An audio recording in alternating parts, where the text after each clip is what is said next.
4ನೇ ಪಡೆ ಬೆಂಗಳೂರವರು ಮೈದಾನದ ಮಧ್ಯಭಾಗಕ್ಕೆ ಆಗಮಿಸ್ತಾ ಇದ್ದಾರೆ. ಈಗ ರಾಷ್ಟ್ರಗೀತೆ ಆಗುವಾಗ ದಯಮಾಡಿ ಎಲ್ಲಾ ಸಭಿಕರು ಎದ್ದಿರಬೇಕಾಗಿ ತಮ್ಮಲ್ಲಿ ಮತ್ತೊಮ್ಮೆ ವಿನಂತಿಯನ್ನ ಮಾಡಿಕೊಳ್ತಾ ಇದ್ದೇನೆ. ಸಮವಸ್ತ್ರಧಾರಿಗಳು ಸಲ್ಯೂಟ್ ಮಾಡಬೇಕಾಗಿ ಕೇಳ್ಕೊಳ್ತಾ ಇದ್ದೇನೆ. ರಾಷ್ಟ್ರಧ್ವಜ ರಾಷ್ಟ್ರವನ್ನ ಬಿಂಬಿಸುವ ಭಾವೈಕ್ಯತೆಯನ್ನ ಬೆಳೆಸುವ ಸ್ವಾಭಿಮಾನದ ಕುರುಹು. ರಾಷ್ಟ್ರಧ್ವಜ ಹೆಮ್ಮೆಯ ದ್ಯೋತಕ, ವೀರತನಕ್ಕೆ, ಶೌರ್ಯಕ್ಕೆ, ಸಾರ್ವಭೌಮತ್ವಕ್ಕೆ, ತ್ಯಾಗ ಬಲಿದಾನಗಳ ಸರ್ವಾಂಗೀಣ ಛಾಯೆ ನಮ್ಮ ರಾಷ್ಟ್ರಧ್ವಜ. ಹಾಗೂ ಗಜಸಿಂಹ ಗಂಡು ಬೇರುಂಡಗಳಿಂದ ಆವೃತವಾದ ರಾಷ್ಟ್ರಲಾಂಛನ ಸತ್ಯಮೇವ ಜಯತೆಯಂತೆ ಘೋಷಣೆಯಂತೆ ಪೊಲೀಸ್ ನೀಲಧ್ವಜರು ಆಗಮಿಸುತ್ತಿದ್ದಾರೆ.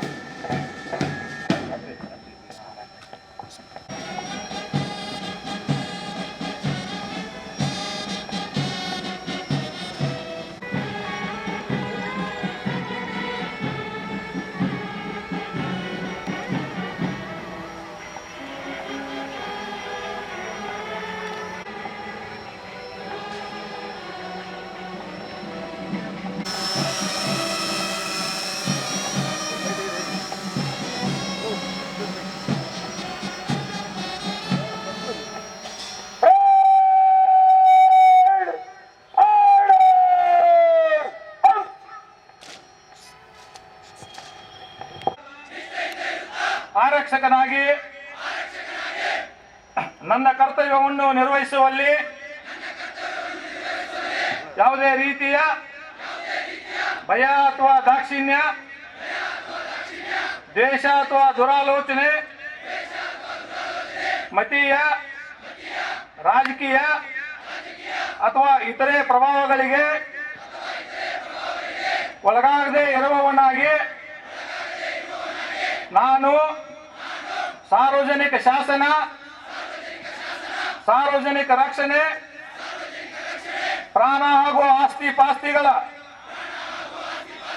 ಸುಭದ್ರತೆಗಾಗಿ ಶಕ್ತಿ ಮೀರಿ ಪ್ರಯತ್ನಿಸುವ ಮೂಲಕ ನ್ಯಾಯಸಮ್ಮತ, ಹಿತಕರ ಮತ್ತು ಶಾಂತಿಯುತವಾದ ಸಾಮೂಹಿಕ ವ್ಯವಸ್ಥೆಯ ಅಭಿವೃದ್ಧಿಗಾಗಿ ಶ್ರಮಿಸುತ್ತೇನೆಂದು ಪ್ರತಿಜ್ಞೆ ಮಾಡುತ್ತೇನೆ. ಜೈ ಹಿಂದ್, ಜೈ ಹಿಂದ್. ಮತ್ತೊಮ್ಮೆ ರಾಷ್ಟ್ರಗೀತೆಯಾಗುತ್ತೆ.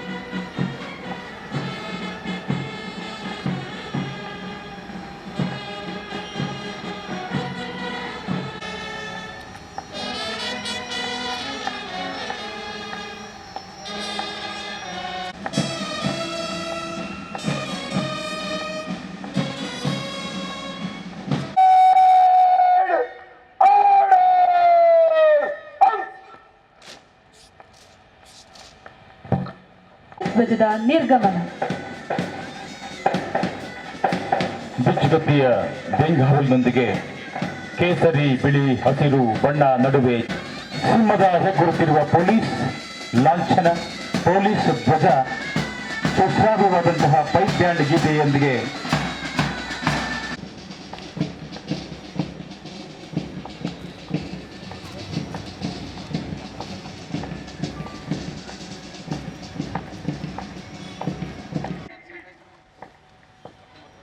ಈಗ ಸ್ವಾಗತ ಭಾಷಣ. ಇದೊಂದು ಸಂಪ್ರದಾಯವಾಗಿ ಆಗಿರುತ್ತದೆ. ಯಾಕೆಂದ್ರೆ ಯಾರು ಸಮಸ್ಯೆ ಇದ್ರೆ ಅವರು ವೃತ್ತಿ ಜೀವನಕ್ಕೆ ಸೇರೋಕ್ಕಿಂತ ಮುಂಚೆ ಅವರು ಎಲ್ಲರೂ ನಿರ್ಗಮನ ಮಾಡಿಕೊಂಡೇ ಅದು ವೃತ್ತಿ ಜೀವನಕ್ಕೆ ಅವರು ಸೇರ್ತಾರೆ. ಅದು ಯಾರು ಯಾವ ರ್ಯಾಂಕ್ ಆಗಲಿ, ಕಾನ್ಸ್ಟೇಬಲ್ ರ್ಯಾಂಕ್ ಆಗಲಿ ಅಥವಾ PSI ರ್ಯಾಂಕ್ ಆಗಲಿ, DSP ರ್ಯಾಂಕ್ ಆಗಲಿ, IPS ಆಫೀಸರ್ ಆಗಲಿ ಅಥವಾ ಯಾರು ಆಗಲಿ, ಆರ್ಮಿ ಆಗಲಿ, ITBP ಆಗಲಿ, CRPF ಆಗಲಿ, ಎಲ್ಲರೂ ಈ ಸದ್ಯ ಕೋವಿಡ್ ಸಂದರ್ಭ ಇದು ಬಂದಾಗ ಅವರು ಎಲ್ಲರಿಗೆ 3 ತಿಂಗಳಾದವ್ರಿಗೆ ತಡೆ ಆಯ್ತು. ಆದ್ರೂ ಎಲ್ಲ ಅಡೆತಡೆಕ್ಕೆ ಅವರು ನಮ್ಮ ಪ್ರಕಾರ ಮೀರಿ ಅದು ಯಾವಾಗ ಲೆಕ್ಕಿಸದೆ ಅವರು ಬಹಳ ಯಶಸ್ವಿಯಾಗಿ ಅವರು ತಮ್ಮ ತರಬೇತಿನ ಎಲ್ಲರೂ ಅವರು ಯಶಸ್ವಿಯಾಗಿ ಅವರು ಪೂರ್ಣಗೊಳಿಸಿದ್ದಾರೆ. ನಾನು ಅವರಿಗೆ ಅಭಿನಂದನೆಯನ್ನು ಸಲ್ಲಿಸ್ತೇನೆ. ಮತ್ತೆ ಈ ಸಮಾರಂಭಕ್ಕೆ ಭಾಗವಹಿಸಲಿಕ್ಕೆ ಅವರು ವಿಶೇಷವಾಗಿ ನಿನ್ನೆ ರಾತ್ರಿನ ಬೆಳಗಾಂಗೆ ಬಂದು ಅವರು ವಾಸ್ತವ್ಯ ಅವರು ಮಾಡಿ ಇವತ್ತು ಸಕಾಲಕ್ಕೆ ಈ ಸಮಾರಂಭಕ್ಕೆ ಅವರು ಬಂದಿದ್ದಾರೆ. ಮತ್ತೆ ನಾವು ಅವ್ರಿಗೆ ಕೇಳಿದಾಗ ಬಹಳ ಅವರು ಸಂತಸದಿಂದ ಇಲ್ಲ, ನಾನು ಬರ್ತೀನಿ ಬೆಳಗಾಂಗೆ, ಮತ್ತೆ ಇಲ್ಲಿ ಅವರು ಬಹಳಷ್ಟು ಅವ್ರ ತಲೆಯಲ್ಲಿ ಯೋಚನೆಗಳು ಇದಕ್ಕೆ ಪೊಲೀಸ್ ಇಲಾಖೆ ಸಂಬಂಧಪಟ್ಟ ಬಹಳಷ್ಟು ಇಲ್ಲಿ ಕೆಲಸಗಳು ಚಟುವಟಿಕೆಗಳು ಆರಂಭಿಸೋಣ, ಅದರ ಬಗ್ಗೆ ಸಾಹೇಬ್ ತಮ್ಗೆ ಮಾತಾಡ್ತಾರೆ. ಆದ್ರೆ ಯಾವಾಗಲೂ ನಮ್ಮ ಜೊತೆಗೆ ಅವರು ಮಾರ್ಗದರ್ಶಿಯಾಗಿ ನಮ್ಮ ಇಲಾಖೆಗೆ ಮತ್ತೆ KSRP ಅವರು ಇದ್ದಾರೆ. ಅವರು ಇವತ್ತು ಈ ಸಮಾರಂಭಕ್ಕೆ ಬಂದಿದ್ದಾರೆ. ಅವ್ರಿಗೆ ನಾನು ನಮ್ಮ ವತಿಯಿಂದ ಮತ್ತು KSRP ವತಿಯಿಂದ ಅವ್ರಿಗೆ ನಾನು ತುಂಬ ಹೃದಯದಿಂದ ಅವ್ರಿಗೆ ನಾನು ಸ್ವಾಗತವನ್ನ ಸಲ್ಲಿಸ್ತಾ ಇದ್ದೇನೆ. ಅವರಿಗೆ ಧನ್ಯವಾದಗಳು. ಇವರಿಗೆ ಶ್ರೀ ರಮೇಶ್ ಎ ಬೋರ್ಗವಿ ಮಾನ್ಯ KSRP ತರಬೇತಿ ಶಾಲೆ ಕಂಗ್ರಾಳಿ ಬೆಳಗಾವಿ ಘಟಕವು 2017 ಈ ದಿನ ನಿರ್ಗಮನ ಪಥಸಂಚಲನದಲ್ಲಿ ಭಾಗವಹಿಸುತ್ತಿರುವ 6ನೇ ತಂಡದ ಪ್ರಶಿಕ್ಷಣಾರ್ಥಿಗಳಲ್ಲಿ ಕರ್ನಾಟಕದ ವಿವಿಧ ಪಡೆಗಳಿಂದ ದಿನಾಂಕ 2/12/2020 221 ಪ್ರಶಿಕ್ಷಣಾರ್ಥಿಗಳು ವರದಿ ಮಾಡಿ ಶಿಕ್ಷಣಾರ್ಥಿಗಳು ಹಾಜರಿದ್ದು ಬುನಾದಿ ತರಬೇತಿಯನ್ನು ಪಡೆದು ಹಾಜರಿರುವ 187 ಪ್ರಶಿಕ್ಷಣಾರ್ಥಿಗಳಲ್ಲಿ ಒಟ್ಟು 80 ಪ್ರಶಿಕ್ಷಣಾರ್ಥಿಗಳು ಇಂಜಿನಿಯರಿಂಗ್ ಪದವಿಯನ್ನು ಪಡೆದಿರುತ್ತಾರೆ. ಧೈರ್ಯಂ ಸರ್ವತ್ರ ಸಾಧನಂ ಎಂಬ ಧ್ಯೇಯ ವಾಕ್ಯದೊಂದಿಗೆ 6 ದಶಕಗಳ ಶಿಕ್ಷಣಾರ್ಥಿಗಳಿಗೆ ಹೊಸದಾಗಿ ರೂಪುಗೊಂಡಿರುವ ಪಠ್ಯಕ್ರಮದನ್ವಯ ಉನ್ನತ ಮಟ್ಟದ ಹೊರಾಂಗಣ ಹಾಗೂ ಒಳಾಂಗಣ ತರಬೇತಿಯನ್ನು ನೀಡಲಾಗಿದೆ. ಹೊರಾಂಗಣ ತರಬೇತಿಯ ಭಾಗವಾಗಿ ದೈಹಿಕ ತರಬೇತಿ, ಶಸ್ತ್ರ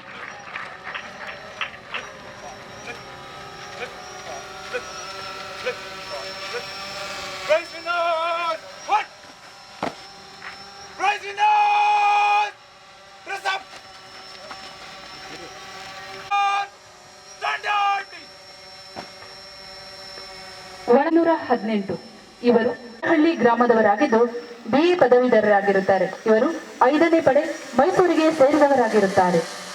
ಅಭಿನಂದನೆಗಳು ಸಂಜಯ್ ಕುಮಾರ್ ಅವರಿಗೆ.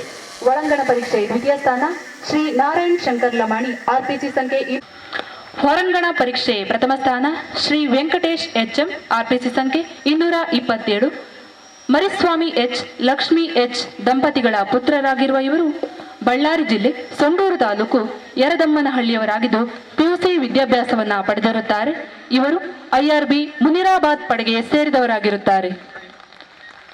ಹೊರಾಂಗಣ ಪರೀಕ್ಷೆ ದ್ವಿತೀಯ ಸ್ಥಾನ ಶ್ರೀ ವೀರೇಶ್ RPC ಸಂಖ್ಯೆ 241. ಇವರು ಈಶ್ವರಪ್ಪ ಮತ್ತು ಕಮಲಮ್ಮ ಪೂಜಾರ RPC ಸಂಖ್ಯೆ 194. ಮರಿಯಪ್ಪ ಮತ್ತು ಈರಮ್ಮ ದಂಪತಿಗಳ ಪುತ್ರರಾಗಿರುವ ಇವರು ಕೊಪ್ಪಳ ಜಿಲ್ಲೆ ಯಲಬುರ್ಗ ಮುನಿರಾಬಾದ್ ಪಡೆಗೆ ಸೇರಿದವರಾಗಿರುತ್ತಾರೆ. ಗುಂಡು ಹಾರಿಸುವ ಪರೀಕ್ಷೆ ದ್ವಿತೀಯ ಸ್ಥಾನ ಶ್ರೀ ಭೀಮಾಶಂಕರ್ RPC ಸಂಖ್ಯೆ 301. ಶ್ರೀಮಂತ ಮತ್ತು ರತ್ನಬಾಯಿ ದಂಪತಿಗಳ ಪುತ್ರರ ಇದೀಗ ಸರ್ವೋತ್ತಮ ದ್ವಿತೀಯ ಸ್ಥಾನ ಶ್ರೀ S ಹನುಮಂತ RPC ಸಂಖ್ಯೆ 4 ಸ್ಥಾನ ಶ್ರೀ ಸಂಜಯ್ ಕುಮಾರ್ YS RPC ಸಂಖ್ಯೆ 218. ಸಂಜಯ್ ಕುಮಾರ್ YS ಅವರಿಗೆ ಸರ್ವೋತ್ತಮ ಪ್ರಶಸ್ತಿ ಪಡೆದಿದ್ದಾರೆ. ಇದೀಗ ADGP ಅವರ ರೋಲಿಂಗ್ ಟ್ರೋಫಿ ಇರುತ್ತಾರೆ. ಇವರಿಗೆ ಬರಲಿ ಜೋರಾದ ಚಪ್ಪಾಳೆ. ಇದೀಗ DG ಮತ್ತು IGP ರವರ ರೋಲಿಂಗ್ ಟ್ರೋಫಿಗೆ ಭಾಜನರಾಗಿರೋರು ಶ್ರೀ ಇವರು 5ನೇ ಪಡೆ ಮೈಸೂರಿನವರಾಗಿರುತ್ತಾರೆ. ಅಭಿನಂದನೆಗಳು. ಸರ್ವೋತ್ತಮ ಪ್ರಶಸ್ತಿಯನ್ನು ಪಡೆದಂತಹ ಸರ್ವಶ್ರೇಷ್ಠ ಸಂಜಯ್ ಕುಮಾರ್ ಅವರಿಗೆ.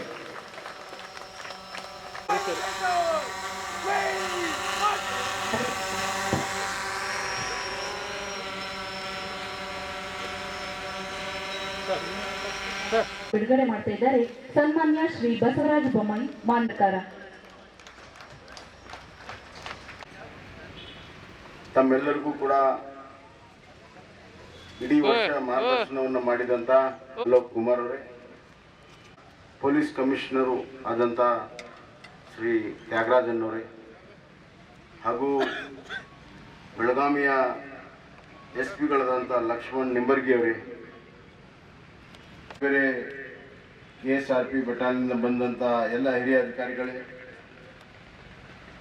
ನಮ್ಮ ಬೆಳಗಾವಿ ಉತ್ತರದ ಜನಪ್ರಿಯ ಶಾಸಕರಾದಂಥ ಶ್ರೀ ಅನಿಲ್ ಬೆಣ್ಕೆ ಅವರೇ, ಕೋಬ್ರಾ ಹಾಗೂ ITBP ತಂಡದ ಮುಖ್ಯಸ್ಥರೇ, ಇಲ್ಲಿ ತರಬೇತಿಯನ್ನು ಹೊಂದಿದಂಥ ಎಲ್ಲ ನಮ್ಮ ಹೆಮ್ಮೆಯ ಪ್ರಶಿಕ್ಷ ವಿದ್ಯಾರ್ಥಿಗಳೇ ಮತ್ತು ಅವರ ಹೆಮ್ಮೆಯ ಎಲ್ಲ ಗೀತೆಯನ್ನ ಔಟ್ಲಾಂಗ್ ಸೈನ್ ಎನ್ನುವ ಗೀತೆಯನ್ನ ಉತ್ಸಾಹವಾಗಿ ದಾನದಲ್ಲಿ ಶ್ರೇಷ್ಠವಾದುದು ಅನ್ನದಾನ. ಅದಕ್ಕಿಂತಲೂ ಶ್ರೇಷ್ಠವಾದದ್ದು ವಿದ್ಯಾದಾನ. ಅನ್ನದಾನ ಕ್ಷಣಿಕ ತೃಪ್ತಿಯನ್ನ ನೀಡಿದರೆ ಗುರುಗಳಿಗೆ ವಂದಿಸುವುದು ನಮ್ಮ ಆದ್ಯ ಕರ್ತವ್ಯ. ಸಮರ್ಥ ಪೊಲೀಸರನ್ನಾಗಿ ಈ ರಾಷ್ಟ್ರದ ಶ್ರೇಷ್ಠ ರಕ್ಷಕರನ್ನಾಗಿ ರೂಪಿಸುವಲ್ಲಿ ಬೋಧಕರ ಪಾತ್ರ ಬಹಳ ಮಹತ್ವ. ಅದರಲ್ಲಿ 1ನೇ ತುಕಡಿಯ ಮುಖ್ಯ ಬೋಧಕರು RA ಮಾಸ್ತಿಹೊಳಿ HC 15, ಸಹಾಯಕ ಬೋಧಕರು ವಿಠ್ಠಲ ಭಜಂತ್ರಿ HC 01. ಹಾಗೆ